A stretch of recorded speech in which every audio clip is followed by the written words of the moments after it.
Alright, fourth quarter, 7:49 on the clock. Game is knotted up at 20.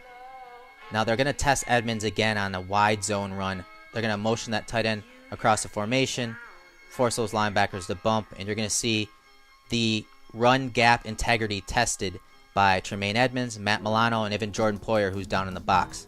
And we'll see it better from the tight camera angle because Edmunds does a heck of a job here on this play.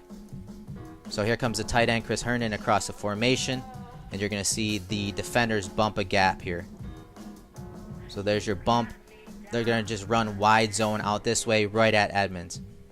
And you'll see the gaps develop. And I want you to first start with the defensive tackles, the Phillips brothers.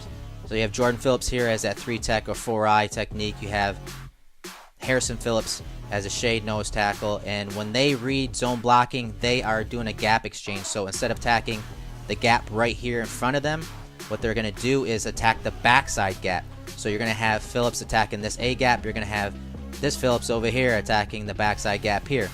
And so with that gap exchange, now the three defenders at the second level have to fill over the top. They have to flow. So Jordan Poyer has to fill this gap right here.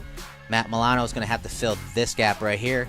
And they're expecting Tremaine Edmunds to fill this gap right here. And that's exactly what he does. So it's really good run fill.